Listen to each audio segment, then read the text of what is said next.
আব্দুল আহাদ মন্ডল, আপনি লিখেছেন কোরবানির গোশত বিতরণের সঠিক নিয়ম কি? 3 ভাগে গোশত বিতরণ করা কি আবশ্যক? 3 ভাগে বিতরণ করা আবশ্যক না হলেও এটা উত্তম, এতে কোনো সন্দেহ নেই।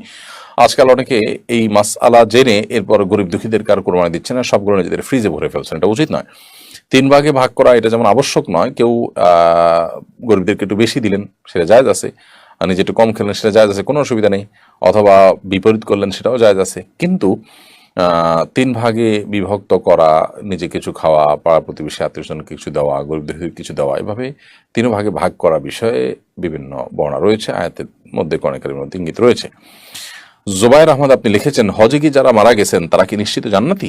হজে গিয়ে মারা গেলে নিশ্চিত জান্নাতি এভাবে বলার সুযোগ আসলে নেই। শুধু হজে নয়, অন্য কোনো ক্ষেত্রেই কেউ মারা গেলে নিশ্চিত জান্নাতি কিংবা নিশ্চিত জাহান্নামী এরকম কোনো মন্তব্য করার সুযোগ আসলে নেই।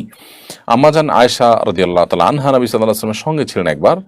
একটা বাচ্চার লাশ নিয়ে যাওয়া হচ্ছে, তিনি মন্তব্য করেছেন যে তয়রুম মিন তুয়ুরিল জান্নাহ, এটি তো জান্নাতের পাখিগুলোর মধ্যে থেকে একটি পাখি। নবী সাল্লাল্লাহু আলাইহি ওয়াসাল্লাম তাকে নিষেধ করেছেন এই ধরনের মন্তব্য করতে, কারণ জান্নাতে কে যাবেন না যাবেন এটি আসলে চূড়ান্তভাবে আল্লাহ তাআলার সিদ্ধান্তের উপর নির্ভর করে।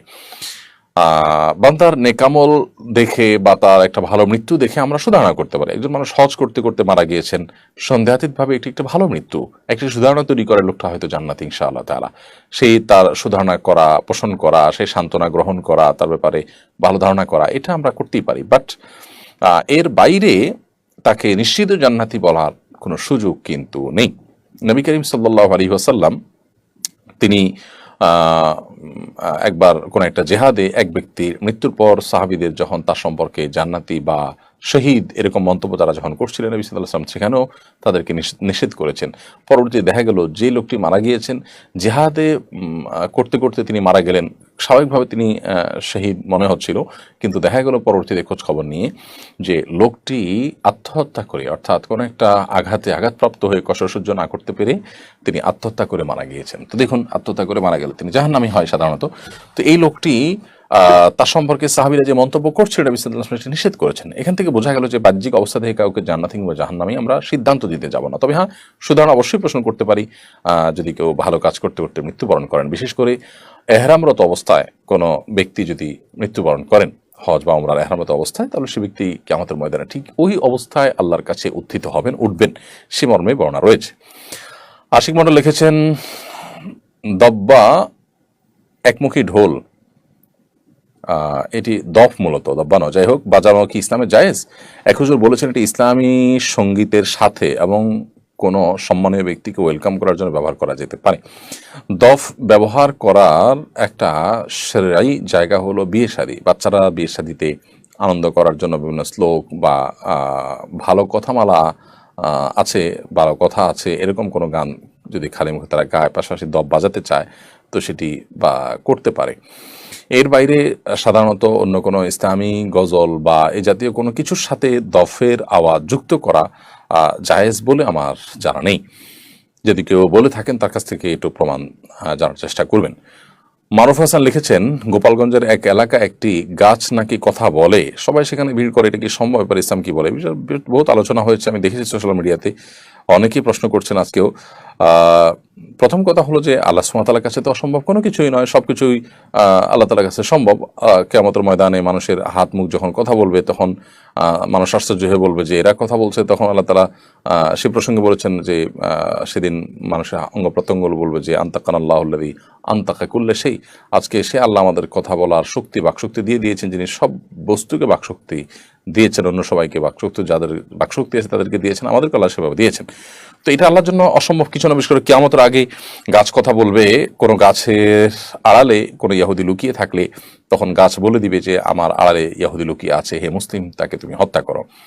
তো এরকম বর্ণনা রয়েছে। কিন্তু এখন আমাদের বর্তমান পরিস্থিতিতে বিশেষ যে ঘটনাকে কেন্দ্র করে এই ধরনের আলোচনা চলছে, বেশিরভাগ ক্ষেত্রে এই ধরনের ঘটনা আমাদের দেশে কিছুদিন পর পর এই ধরনের এ জাতীয় ঘটনা শোনা যায়। এগুলো বেশিরভাগ ক্ষেত্রেই মানুষের নিছক ধারণা থাকে এবং গ্রামের মানুষের মধ্যে কৌতূহল থেকে সবাই একটা মানসিক ব্যাপার হয়ে দাঁড়ায় যে সবাই যখন বলছে তখন তার মনে হয় যে হ্যাঁ কিছু একটা সে শুনতে পাচ্ছে, এরকম হয় বেশিরভাগ ক্ষেত্রে।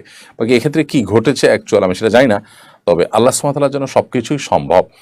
দিনের অনেক বিষয় নিয়ে আজকাল অনেক তরুণরা, অনেক নামধারী মুসলমানরা ট্রল করেন। তারা আসলে পরিপূর্ণভাবে দিন বুঝেননি, ইসলাম এবং ঈমান তারা বুঝেননি, নিজেকে সেভাবে আল্লাহর কাছে সুপর্দ করতে পারেনি, যার কারণে তাদের মধ্যে এ ধরনের মানসিকতা তৈরি হয়।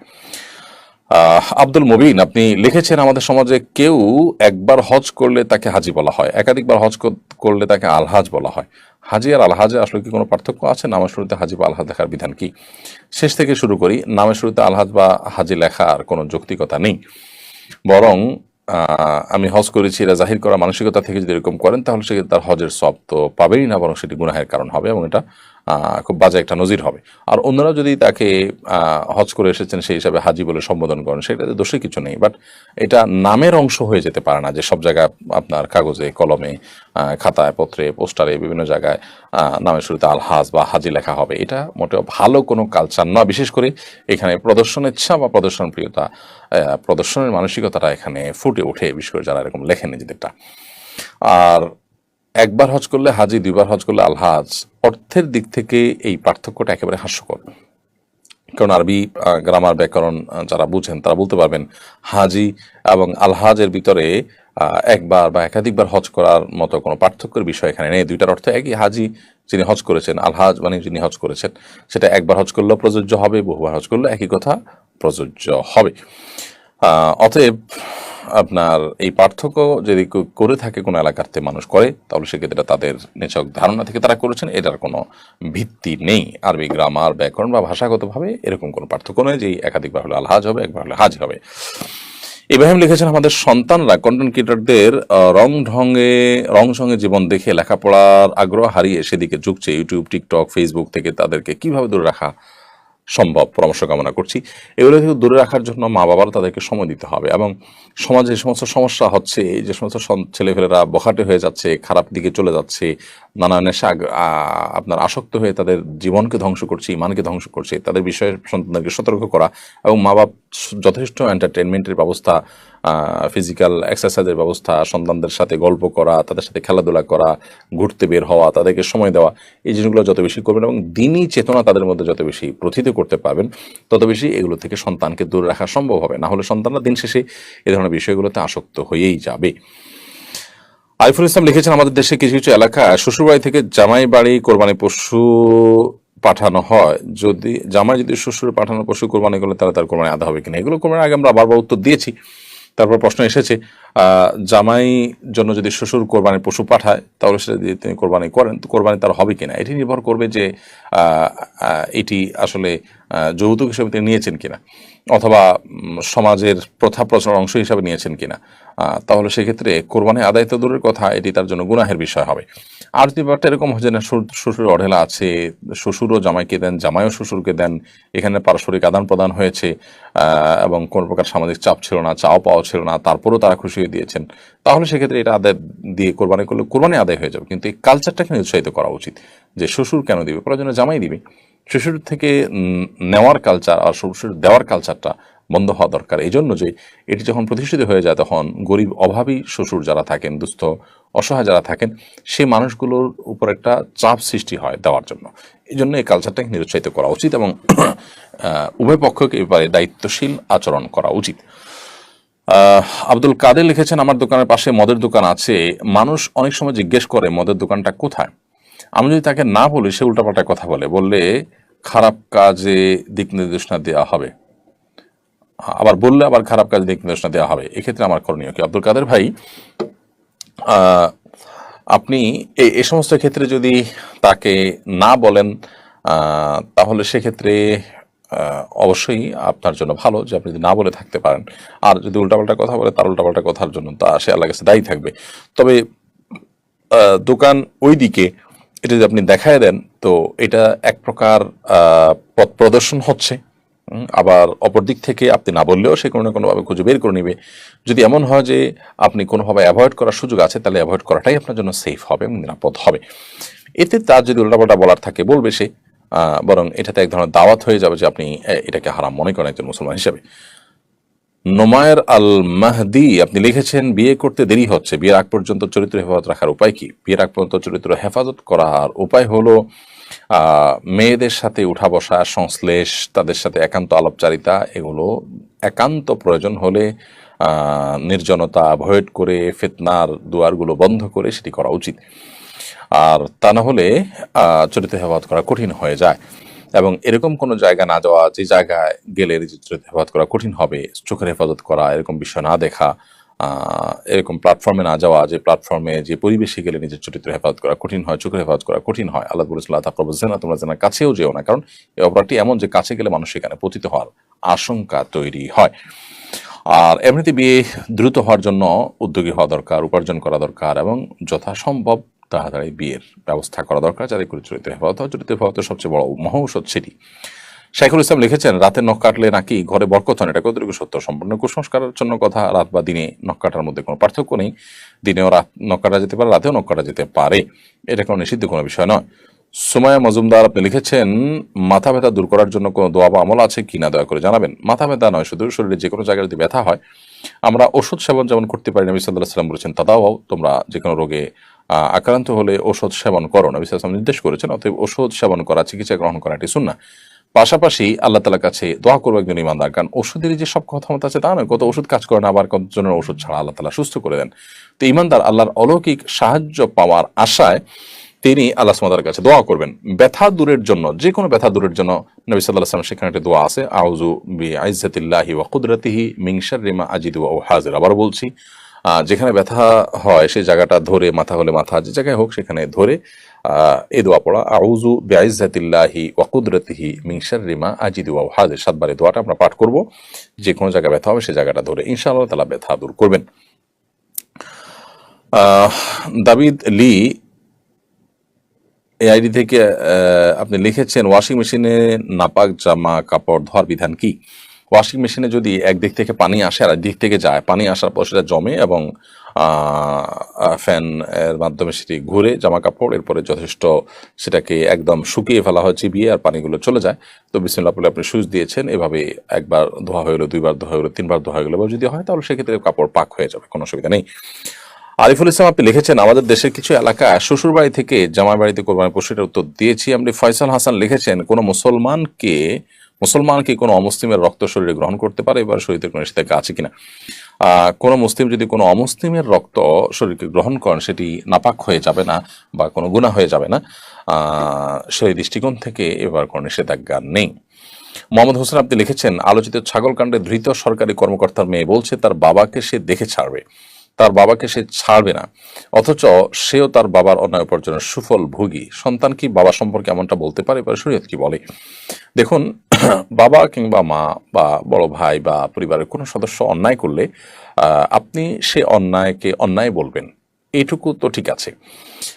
বাবা অন্যায় করেছেন দেখে সেটাকে আমি ন্যায় বলবো, তা তো হতে পারে না, এটি তো ঠিক আছে, এতটুকু চলে। বাট যদি বাবার অন্যায়ের সুবিধাভোগী আপনি নিজেও হন, তাহলে সেক্ষেত্রে আপনি বাবা বিপদে পড়েছেন বা ধরা খেয়েছেন, কিংবা যে কোনো, আমরা জেনারেল যে কোনো ব্যক্তির জন্যই বলছি, যে এরকম করে পরিস্থিতি তৈরি হয়েছে যে বাবা বিব্রত করা একটা পরিস্থিতি আছেন, এই সুবাদে আপনি, আপনারও মান সম্মান গেছে, সেই অজুহাত তুলে আপনি তাকে দেখে ছাড়বেন বলছেন, সেটা অবশ্যই গ্রহণযোগ্য নয়। মূলত এ ধরনের বিষয়গুলো আমাদের সমাজের বাস্তব রূপকে বারবার আমাদের সামনে ফুটিয়ে তোলে। কোরআনে আল্লাহ তাআলা বলেছেন, ইয়াউমা ইয়াফিরুল মারউ মিন আখিহি ওয়া উম্মিহি ওয়া আবিহি ওয়া সাহিবাতিহি ওয়া বানি। মানুষ সেদিন মা বাবা সন্তান স্বামী স্ত্রী পরস্পর থেকে কিয়ামতের দিন পলায়ন করার চেষ্টা করবে। কারণ এই প্রিয়জনরা কেউ দেখে যদি নেকামল চেয়ে বসে, কেউ যদি কোনো পাপের দায় নিতে বলে, এজন্য একে অন্যকে দেখে আত্মগোপন করবে এবং লুকিয়ে ছাপিয়ে পালিয়ে বেড়ানোর চেষ্টা করবে। তো এ ধরনের পরিস্থিতি কিয়ামতের দিন হবে। অথচ দুনিয়াতে আমরা দেখতে পাই যে মানুষ যে সন্তান সন্ততির জন্য, পরিবারের জন্য অন্যায়ভাবে উপার্জন করেন, হারাম উপার্জন করেন, একটা পর্যায়ে সেই সন্তান সন্ততি তার সেই পাপের দায় নিতে চান না। কিয়ামতের ময়দানে কোত্থেকে নেবেন? দুনিয়াতেই অনেকে সেটিকে অস্বীকার করেন। অতএব সন্তানকে সততার সাথে মানুষ করার চ্যালেঞ্জটাতে আমাদের ফোকাস করা উচিত এবং সেটাতে আমাদের অগ্রসর হওয়া উচিত, চ্যালেঞ্জ ওভারকাম করা উচিত, যাতে আমাদের সন্তানকে আমরা সততার সাথে মানুষ করতে পারি। তাদেরকে মানুষের মতো মানুষ, মুত্তাকি, আল্লাহ ভীরু যদি আমরা করতে পারি, এই সন্তান কোনোদিন বাবা মাকে এই ধরনের কথা বলবে না, বরং বাবা মার কোনো অন্যায় হয়ে থাকলে তাদেরকে সংশোধনী যেমন দেওয়ার চেষ্টা করবে, তাদের অন্যায়কে অন্যায় যেমন বলবে, ঠিক তেমনিভাবে বাবা মার প্রতি ন্যূনতম যে সন্তান হিসাবে তার দায়িত্বশীলতা আছে, ভদ্রতা প্রদর্শন করার কথা আছে, এটা তা পালন করবে। সন্তান যদি দিনদার হয়, ধর্মভীরু হয়, আল্লাহভীরু হয়, সে কখনো বাবা মাকে কষ্ট দিতে পারে না, দেয় না। অতএব সন্তানকে ধার্মিকতা শিক্ষা না দিলে, দিনদারিতার শিক্ষা না দিলে, সে সন্তান বাবা মার সাথে অনেক অন্যায় আচরণ করতে পারে, যেটা অহরহ আমাদের সমাজে হচ্ছে। বিশেষ করে যারা সন্তানদের ছোটবেলা থেকে তাদের জন্য পাগল পড়া হয়ে যাচ্ছেন, দুর্নীতি করে, চুরি করে, সুদ ঘুষ নানাভাবে অবৈধ উপার্জন করে সম্পদের পাহাড়ে গড়ে তুলছেন, কি জন্য? সন্তানের ভবিষ্যতের দিকে তাকিয়ে। দুঃখিত, এ ধরনের ঘটনা সে সমস্ত মানুষের জন্য চোখে আঙ্গুল দিয়ে শিক্ষা দিয়ে দেয় যে কর্মস্থলে সন্তান বা পরিবারের কোনো সদস্য বা কারোর জন্যই অন্যায় কাজ করা উচিত নয়। আল্লাহ তাআলা আমাদেরকে বোঝা এবং শিক্ষা গ্রহণ করার তৌফিক দান করুন।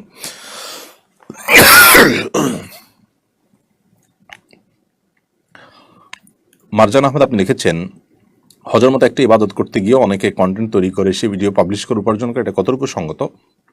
অবশ্যই হজের মতো ইবাদতকে উপার্জনের মাধ্যম বানানো এবং সেখানে গিয়ে আপনার আত্মপ্রচারণা লিপ্ত হওয়া, এটা নিন্দনীয় কাজ, অনুচিত কাজ, মোটেও এটা উচিত নয়। নাজমুল ইসলাম, আপনি লিখেছেন, আমি উপকূলীয় এলাকার মানুষ, রাসেলস ভাইপার নামক সাপ নিয়ে আতঙ্কে আছি। সাপ থেকে বাঁচার একটি দোয়ার কথা শুনি, এটা কি সঠিক? ভাই নাজমুল ইসলাম, সুনান আবু দাউদ, নাসাই এবং আহমদে বিশুদ্ধ সূত্রে বর্ণিত হয়েছে নবী সাল্লাল্লাহু আলাইহি ওয়াসাল্লাম থেকে যে তিনি একটা দোয়ার শিক্ষা দিয়েছেন, যে দোয়ার মধ্যে বিভিন্ন ক্ষয়ক্ষতি থেকে আল্লাহ তাআলার কাছে আশ্রয় প্রার্থনার শিক্ষা দেওয়া হয়েছে এবং সেই দোয়াতে সাপে কাটার মাধ্যমে কারোর মৃত্যু যেন না হয় সেজন্য আল্লাহর কাছে আশ্রয় প্রার্থনা করা হয়েছে। দোয়াটা সঠিক। দোয়াটা হলো আল্লাহুম্মা ইন্নী আউযু বিকা মিনাল হাদমি ওয়া আউযু বিকা মিনাত তারাদ্দি ওয়া আউযু বিকা মিনাল গারকি ওয়াল হারাকি ওয়া আউযু বিকা মিন আন নামুতা লাদীগা। যার অর্থ হলো, হে আল্লাহ, আমি কোনো ওয়াল চাপায় অথবা উপর থেকে পড়ে গিয়ে মৃত্যু, ওয়াল চাপায় মৃত্যু, কিংবা পানিতে ডুবে মৃত্যু, কিংবা কোনো আগুনে পুড়ে মৃত্যু, কিংবা কোনো সাপে কাটায় মৃত্যুবরণ থেকে আমি আপনার কাছে পানাহ চাই। অতএব এই মর্মে দোয়া করাটা বিশুদ্ধ হাদিস দ্বারা প্রমাণিত।